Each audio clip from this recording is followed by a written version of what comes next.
Olá a todos, bem-vindos ao debate jovem das legislativas 2022. Teria que ser um debate diferente e desde já dou os parabéns às entidades organizadoras. É bom ver que o associativismo vive e o associativismo também é uma parte importante da participação cívica. O nosso grande objetivo aqui vai ser que isto tenha uma dinâmica tal que às 9 horas vocês não comecem a ver RTP Play, a ver o debate dos partidos com assento parlamentar.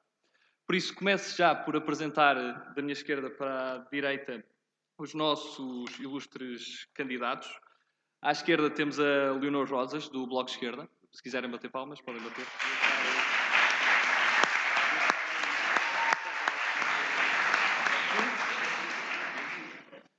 Pelo LIVRE temos o Paulo Moacho, do LIVRE.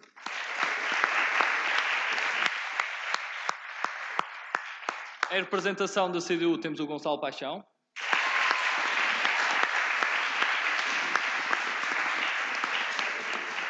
Pelo PAN temos connosco a Sofia Carvalho. Pelo PS temos o Pedro Anastácio.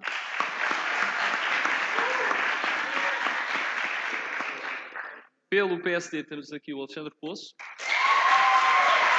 Alexandre, estás feito. Viva sempre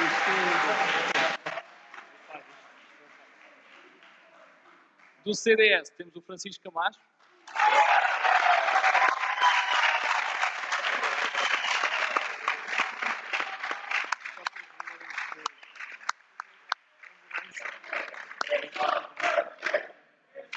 Da Iniciativa Liberal temos connosco o Gonçalo Cordeiro.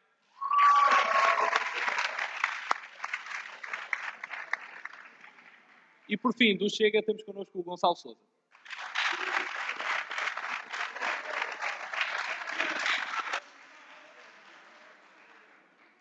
O debate, a sua organização é simples. Nós vamos ter 4 blocos. O primeiro bloco vai ser uma primeira questão um pouco genérica que eu vou colocar aos candidatos. Depois vamos ter aqui uma parte mais interativa em que nós temos aqui um saco com nomes em que vamos sortear que candidato faz uma pergunta a outro candidato. Ou seja, eles neste momento ainda não sabem a que candidato vão fazer uma pergunta. Poderá ou não ser mais ou menos interessante, depende também das questões que farão.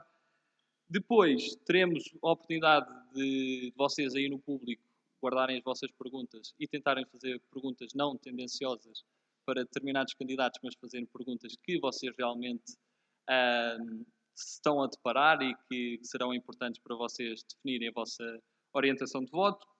E por fim, temos um momento aqui um pouco de propaganda, um momento de apelo ao voto, um momento de considerações finais em que, mais uma vez, os candidatos vão tocar nas grandes razões que apontam para que votem no respectivo partido. Começando desde já com o primeiro bloco, a pergunta que eu vou colocar a todos os candidatos e terão essa oportunidade para pensar e para responder é a seguinte: nós obviamente vamos falar aqui de assuntos também relacionados mais com a juventude, mas não exclusiva. Nós também não vamos assumir aqui aquela postura tradicional condescendente que os jovens só podem falar de coisas de jovens, como se o país também não lhes pertencesse. Mas vou-vos colocar uma pergunta que é basicamente a seguinte: tendo em conta que a legislatura poderá ou não durar até 2026, onde é que estarão os jovens em 2026 e como é que poderão estar melhor se o vosso partido tiver mais influência na Assembleia da República e eventualmente num Executivo? E a questão que faço, e vou começar aqui com a Leonor à minha esquerda, é de que forma é que o Bloco de Esquerda, com as suas medidas, poderá contribuir para que os jovens em 2026 estejam numa posição melhor?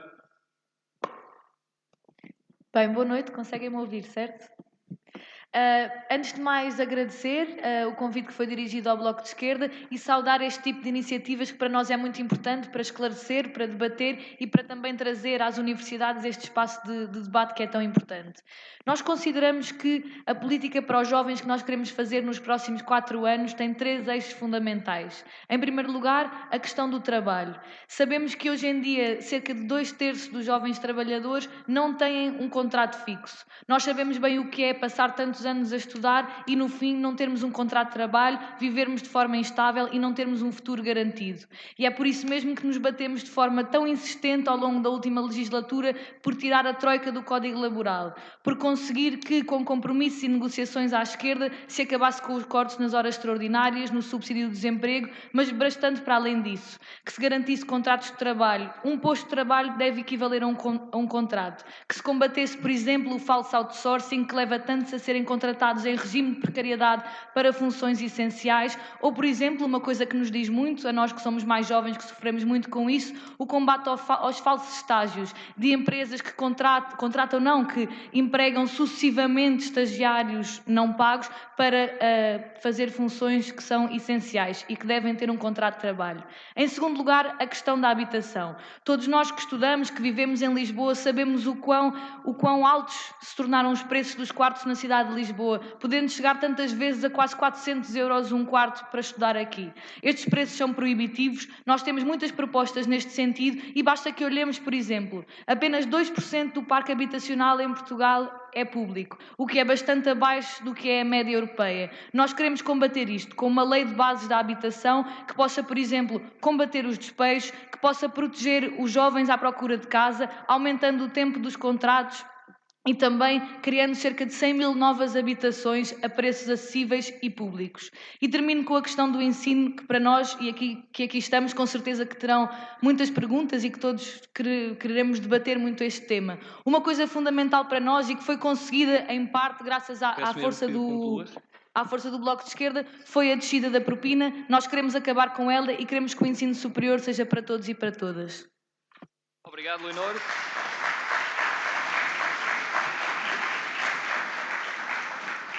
Paulo, de que forma é que as políticas do LIVRE, e também agarrando um pouco no slogan que trazem para esta campanha, de bota acima, como é que a vossa postura também de uma eventual presença no Parlamento pode ajudar a melhorar as condições de vida dos jovens? Obrigado, muito boa noite a todos.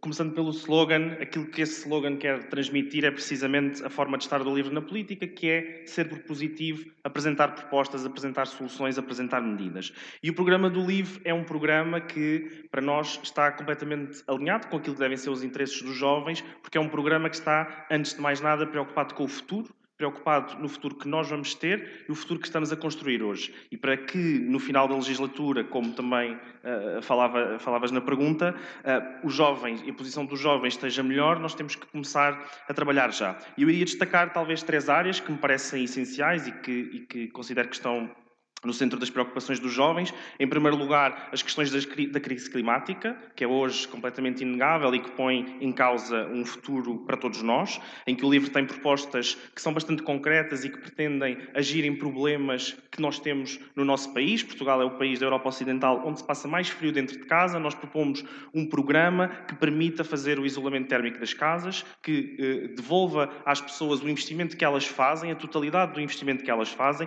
Desta forma, conseguimos baixar a fatura de eletricidade, que é também, a pobreza energética é também um problema enorme, mas conseguimos também poupar naquilo que é a eletricidade que é gasta e que é desperdiçada. A habitação também é um outro problema, não só, portanto, desde logo a habitação para estudantes e a habitação para jovens, e nós no nosso programa também defendemos que se atinja até ao final da legislatura os 10% de habitação pública, que fica bastante aquém daquilo que muitos países, por exemplo, no norte da Europa têm. Há países que têm 30% de habitação pública, mas não só no âmbito do arrendamento, também na compra de casa. Também é essencial que os jovens possam emancipar-se, possam ter condições de poderem adquirir a sua própria casa, e nós defendemos um programa de ajuda à compra de casa em que o Estado ajude os jovens, entrando com o valor da entrada para a casa, até 30% do valor da habitação, e que permita assim aos jovens, quando entram no mercado de trabalho, quando começam a trabalhar, poderem adquirir a sua primeira habitação. Vou terminar só também com uma questão essencial, que é o ensino superior, que o LIVRE também defende, o fim das propinas no primeiro ciclo e a transformação do 12º ano num ano zero que permita a entrada na universidade. Obrigado. Obrigado, Paulo. Recordo todos os candidatos que poderão ver sempre o tempo lá em cima e verificar se têm ainda mais tempo ou não. Gonçalo, a pergunta que te faço é a mesma: de que forma esta sinergia entre o PCP e o PEV conseguirá também trazer mais qualidade de vida aos jovens portugueses para que em 2026 esteja numa melhor posição? Certíssimo. A CDU apresenta-se nestas eleições como uma força alternativa, uma força de esquerda, uma força patriótica que vem apresentar um programa de emancipação para todos os jovens em Portugal. Isto, claro, baseia-se aqui em focos planeados. Aqui a questão do trabalho, a questão prioritária também aqui dos jovens trabalhadores. Pronto, nós consideramos que não há futuro para um país baseado em baixos salários. E como nós bem sabemos, os jovens trabalhadores em Portugal continuam a ser as maiores vítimas desta imposição. Para termos noção, o preço da habitação na última década subiu 4,5 vezes mais do que o salário. E isto é uma coisa que a CDU considera que não pode continuar a acontecer. Depois também aqui a questão dos contratos a prazo, dos contratos precários e das situações precárias com que os jovens se vêm enfrentando no seu dia-a-dia. Nós somos contra todos aqueles que são contra todas aquelas situações que podem significar aqui a questão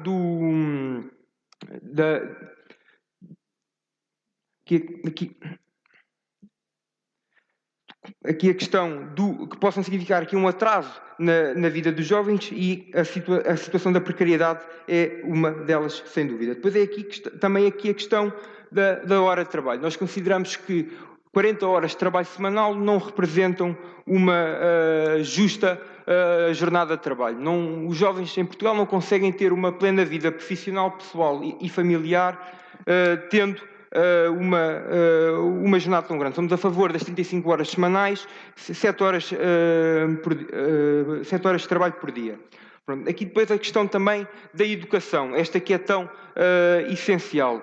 A CDU coloca aqui um conjunto de propostas que vêm a atingir todos os patamares de educação, desde a creche, promovendo aqui a criação de uma rede de creche gratuita, aqui a questão também do ensino secundário, do ensino básico, do ensino público, pela valorização, pela construção de mais ensino público, haver mais oferta aqui para as famílias, e também aqui a aprimoração, o investimento neste mesmo ensino. Também somos aqui a favor da democratização, da maior democratização do ensino público. Depois, claro, que é essencial a questão do ensino superior. Do ensino superior consideramos que em primeiro lugar, e mais prioritário, as propinas têm de acabar. Não se pode impor uma... Gonçalo, tens mesmo concluído? Não se pode impor aqui as questões do ensino da propina, barreiras socioeconómicas que não podem existir. Depois é a questão da habitação, Obrigado, aqui a promoção Gonçalo. da iniciação própria. Obrigado. Obrigado, Gonçalo.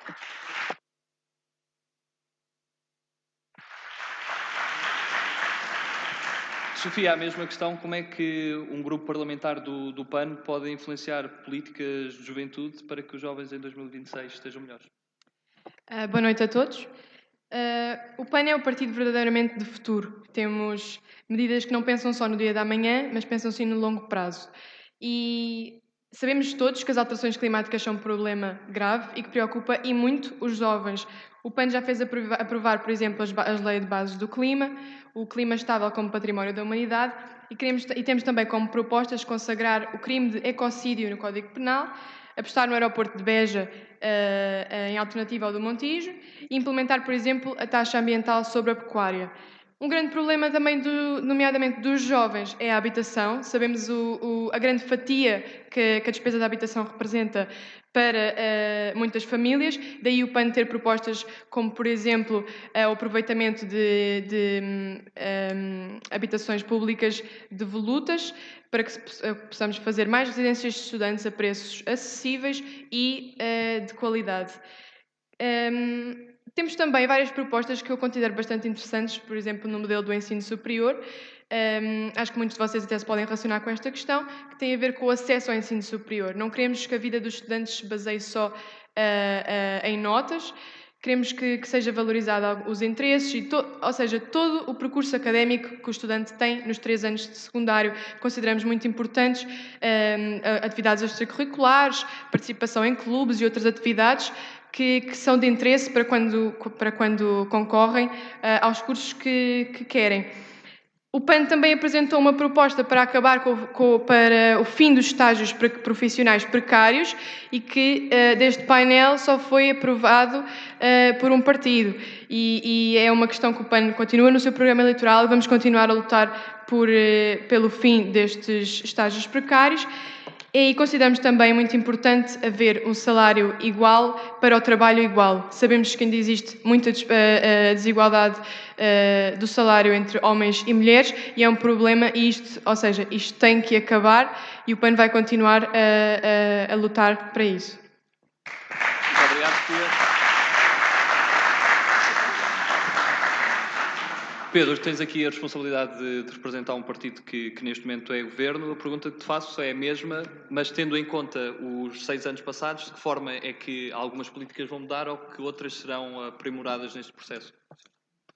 Bem, antes de mais, boa noite a todos. Dizer-vos que saudar a iniciativa e dizer que votem nas próximas eleições. É uma arma coletiva que temos, é um desafio de todos, é um desafio coletivo e por isso utilizem esse direito, votem nas próximas eleições. É como dizes, contextualizando e dando aqui uma nota inicial, nós vamos eleger uma Assembleia da República, mas dessa composição, a escolha das próximas eleições é uma escolha muito clara. É uma escolha entre o Dr. António Costa e uma solução de governo protagonizada pelo Dr. Rui Rio. E o que está em causa são 2 caminhos. Continuar o caminho seguido até aqui, um caminho de crescimento económico, de redução das desigualdades, que é representado por António Costa, ou ir no caminho que representa Dr. Rui Rio, que é um caminho de incertezas, de ses e de muitas indeterminações. E respondendo à tua pergunta, e porque que as políticas do Partido Socialista respondem aos jovens, e poderemos dizer que daqui, em 2026, os jovens estarão melhores, é pelos que são os objetivos que o Partido Socialista assume perante os portugueses nestas eleições. São umas eleições que não queríamos, mas que disputamos com orgulho e com empenho. Nós pretendemos convergir entre 2021 e 2026 0,5 pontos percentuais acima da meta europeia, o que se traduzirá em maior rendimento para o nosso povo e maior rendimento em concreto para os jovens. Queremos manter as contas públicas certas, como foi a nossa governação destes últimos 6 anos, e reduzir o peso do endividamento público para 110 pontos percentuais do PIB, inferiores a isso em 2026. Queremos prosseguir até 2026 a generalização do modelo das unidades de saúde familiar, garantindo que elas cobrem 80% da população portuguesa em 2026 e que as pessoas, os portugueses, tenham uma saúde em proximidade, com uma resposta próxima. Queremos reduzir até 2030 40% das emissões no setor dos transportes para responder à crise do clima. Queremos concretizar a Rede Nacional das Áreas Protegidas para investir na conservação da natureza e da biodiversidade. Queremos aumentar até 80% o peso das energias renováveis, antecipando uma meta que tínhamos para 2030. Queremos creches gratuitas para os jovens que saírem desta faculdade e que, se quiserem legitimamente ter um filho, poderem ter esta cobertura do Estado. Queremos criar 26 mil fogos de habitação disponíveis para responder à situação de emergência e à crise da habitação e queremos acelerar o crescimento económico, aumentar o preço da exportação e continuar a bater recordes de investimento estrangeiro. Este é o caminho do Partido Socialista, este é o caminho que melhora a vida dos jovens portugueses.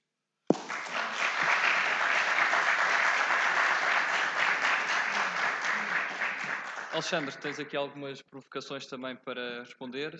Vamos tentar não polarizar isto entre PS e PSD, porque nesta faculdade temos que ser precisos e os candidatos a Primeiro-Ministro aqui só podemos dizer alegadamente. Por isso, a pergunta que te faço é, imagino que os eleitos pelo Partido Social Democrata irão dar tudo pelos jovens, mas de que forma? Olha, boa noite. Boa noite a todos, aqui aos colegas de painel. É um gosto e agradecemos o convite em meu nome e em nome da JST para estar aqui esta noite connosco. A resposta à tua questão é muito simples, até porque já tive aqui a oportunidade de ouvir o Pedro, que é uma joia de moço, mas que disse aqui uma série de coisas com as quais nós não podemos concordar. Se há coisa que nós não queremos, e por isso lutamos para vencer estas eleições, é que Portugal se compare com a Roménia ou com a Bulgária. Todos nós gostamos muito de romenos, de búlgaros, e temos um espírito de solidariedade com todos os nossos países e irmãos da União Europeia. Mas nós não queremos, em 2026 ou em 2030, que Portugal se compare com a cauda da Europa. E a continuidade das políticas que têm gerido o país nas últimas 2 décadas tem levado a que Portugal se afunde cada vez mais. Nós hoje fomos já ultrapassados por países que há 30 anos lutavam para conseguir ter esparguete nas prateleiras de um supermercado. Nós hoje lutamos para conseguir superar países que infelizmente já nos ultrapassaram, que há 30 anos fugiam das prisões políticas do comunismo. Nós hoje fomos ultrapassados por países que, enquanto os portugueses começavam a comprar casa, enquanto os portugueses começavam a comprar Fiat Puntos no final dos anos 80 e início dos anos 90, estes países lutavam para conseguir ter jantar ou almoço, no espaço de 2 décadas todos estes países nos ultrapassaram. E esta realidade é particularmente relevante para quem? Para as novas gerações. Quando nós ouvimos falar que 30% dos jovens desejam emigrar, quando nós ouvimos falar que 3/4 das novas gerações ganham menos de 950 euros líquidos, quando somos, a par dos italianos, aqueles que mais tarde saem de casa dos seus pais, quando quase 1/4 tem de tomar ansiolíticos ou medicação para combater a ansiedade, o burnout e situações que todos nós lamentamos que existam na nossa sociedade, em particular na juventude portuguesa, nós percebemos claramente, e eu penso que já devo estar a terminar o meu tempo, bem, aquilo é uma cor. Está amarelo, está amarelo. Não há laranja. Nós percebemos claramente que se há coisa que nós temos de fazer neste país é adotar um caminho diferente.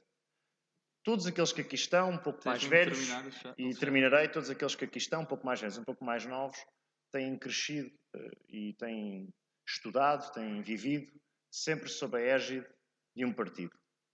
E esse partido é o Partido Socialista, que governa sempre a sociedade portuguesa com os resultados que nós sabemos. E nesse sentido nós não podemos esperar resultados diferentes fazendo sempre o mesmo. Obrigado, e é por isso que é importante, e é por isso que defenderemos, que a partir do dia 30 de janeiro haja um novo governo, que ao contrário daquilo que disse o Pedro, parece que somos as trevas. Um abraço. Obrigado.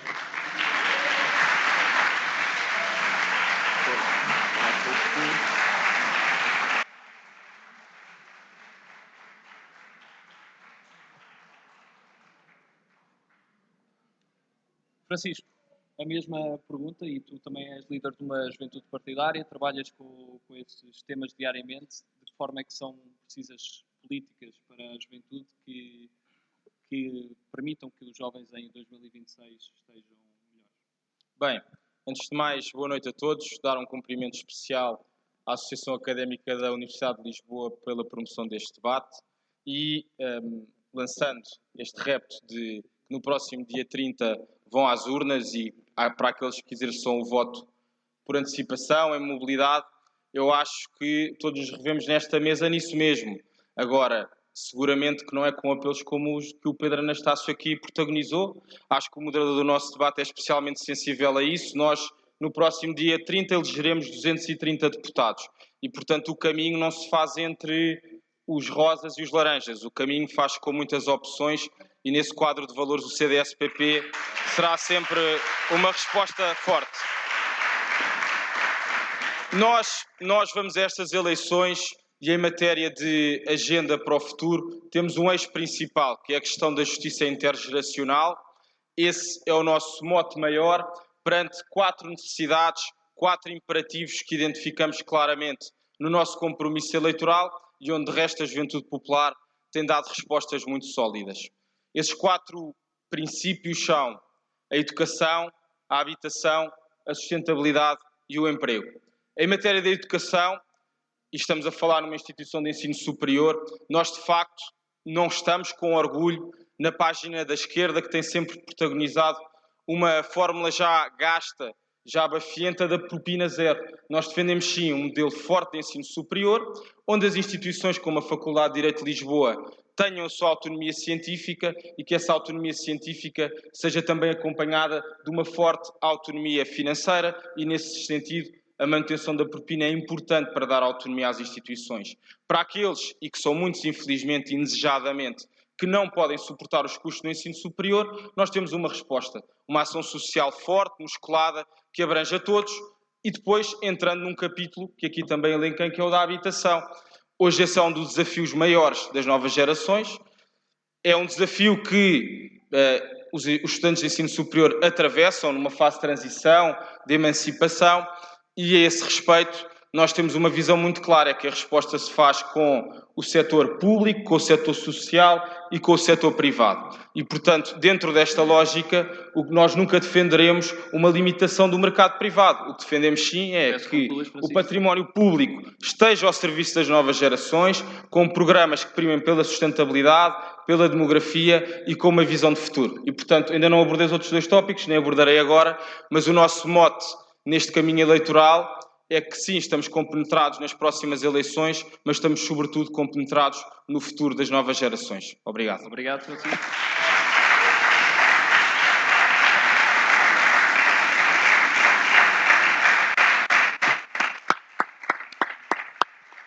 Gonçalo, a Iniciativa Liberal tem apelado também muito aos jovens. De que forma é que as políticas liberais poderão fazer efeito, poderão resultar e poderão trazer melhores condições de vida para os jovens portugueses já para 2026? Obrigadíssimo. Já agora, muito obrigado pelo convite. Eu queria aproveitar um bocado as palavras do Alexandre Poço. Ele, de facto, referiu que há uma série de países que ultrapassaram Portugal nos últimos anos. Esqueceu-se de dizer que esses países, nomeadamente, têm políticas liberais e governos liberais à frente, mas é se calhar uma coincidência que ele esqueceu de referir. De qualquer das formas, parece-me que o grande problema dos jovens hoje em dia é que eles têm uma taxa de desemprego neste país de cerca de 24%. Isto é provavelmente a consequência de 19 dos últimos 26 anos terem sido governados pelo PS. Concomitantemente, o salário mediano em Portugal é o segundo mais baixo da União Europeia. Portanto, qualquer tipo de política que não enverede pelo caminho do crescimento económico e do aumento salarial é absolutamente fútil. E, portanto, como nós gostamos muito de falar, por exemplo, de IRS, e o PS agora tem uma coisa gira, que é o IRS jovem, e, portanto, quando começam... Com o IRS jovem vai acontecer uma coisa gira, que é mais provável os jovens ganharem mais no início da carreira, nos primeiros 2 ou 3 anos ou 5 anos, do que depois, quando entram no ano 6, em que começam a perder dinheiro porque começam a ter as taxas marginais elevadíssimas. Vamos dar uma ideia do que é a taxa marginal e porque é que a imigração jovem é um flagelo, e eu posso falar em causa própria, porque eu já emigrei e já voltei. Digo-vos o seguinte: para ser taxado em 45% do salário em Portugal, basta ganhar 36 mil euros. 36 mil euros, somos taxados em sede de IRS em 45%. Sabem quanto é que é na Alemanha, para levarem 45% do vosso salário? 274 mil euros. Portanto, a definição de rico em Portugal, um país tão chegado à esquerda, no pun intended, é de facto uma coisa muito sui generis, porque a definição de um rico em Portugal é uma pessoa que ganha 40 mil euros, leva-lhe virtualmente metade do salário e dá para comprar um Dacia no final do ano. É isto. Isto é ser rico em Portugal. Portanto, a única coisa que nós temos de fazer para manter os jovens e para que eles não emigrem, como eu já emigrei, como tenho vários amigos emigrados, é focarmos numa reforma do sistema fiscal que incentive os jovens a ficar em Portugal. Para que quando eles não subam na carreira, não tenham cada vez mais entraves a poder constituir uma família, não tenham cada vez mais problemas para conseguir pagar a sua casa, não tenham cada vez mais problemas para conseguir constituir uma família e ter uma habitação. Gonçalo, tens de terminar? E termino já. E, portanto, parece-me dúbio, e só para terminar também com uma frase do Pedro Anastácio, e complementando aqui o que o meu caro Francisco Carrasco disse da questão dos deputados, não, aliás, no dia 30 de janeiro, de facto, vamos eleger 230 deputados. E é importante perceber que há várias cores partidárias, não estamos a eleger um primeiro-ministro. Aliás, o PS deve saber isso, porque sobre perder eleições e ficar a governar, não há ninguém que saiba melhor do que vocês. Obrigado, Gonçalo.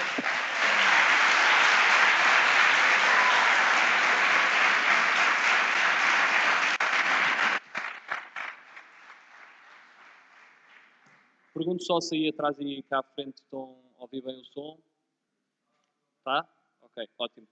Passamos para o Chega, de forma que as políticas que o Chega pretende preconizar podem, de alguma forma, fazer mexer com o até agora implementado e trazer mais qualidade de vida para os jovens em 2026. Bom, muito boa noite a todos. É um gosto estar aqui. Obrigado pelo convite. E focamos em 2 pontos fulcrais para aquilo que é a mudança estrutural da juventude em Portugal. O primeiro é não uma reforma, não é uma mudança, não, neste caso não é alternativa, mas é uma mudança eficaz naquilo que é o sistema fiscal em Portugal. Nós, quando somos jovens, é a altura da nossa vida onde temos maior capacidade de criatividade e muitas das vezes ouvimos que os jovens não conseguem arranjar emprego. Eu vou mais longe e digo, os jovens não conseguem sequer criar emprego. É complicado. E por isso é que o Chega propõe que haja uma isenção fiscal, até para microempresas, até 3 trabalhadores, com uma faturação anual de 150 mil euros. Aliado também a uma redução do IRC e a uma implementação de taxa única de IRS. A implementação uma redução do IRC é importante porque, antes de crise, quando nos vemos aflitos economicamente, uma das práticas comuns, que já se fez no passado, é desvalorizar o valor da moeda. O problema é que nós não vamos desvalorizar o valor da nossa moeda porque o Banco Central Europeu e os portugueses têm esse problema quando há países na zona euro. O problema é esse. Obrigado. É isso mesmo. Ouvem bem, sim. É aqui? Ok. Obrigado. Sim, faz sentido. Obrigado. E, portanto, como isso não acontece, o que nós temos que fazer para colocar as nossas empresas numa maior competitividade a nível externo é reduzir IRC para promover o crescimento, o consumo, a produção, investimento direto estrangeiro e também a nível nacional. Aliado a isto, porque o mercado não é perfeito, temos de focar o nosso combate à corrupção e aos problemas adjacentes em externalidades negativas no futuro. O polígrafo não precisa de verificar, porque a notícia veio do site deles. Em 2018, a corrupção em Portugal custou 8% do PIB, mais ou menos como 18 mil milhões de euros. Isto, em termos comparativos, é 10 vezes mais do que nós gastamos em subsídios de desemprego, o dobro do que gastamos em educação e, nesse mesmo ano, mais do que gastámos em saúde. E, se calhar, em termos técnicos, para quem tem dificuldades com números, e talvez aqui tenhamos alguém, mas são 5 ou 6 taps. Obrigado.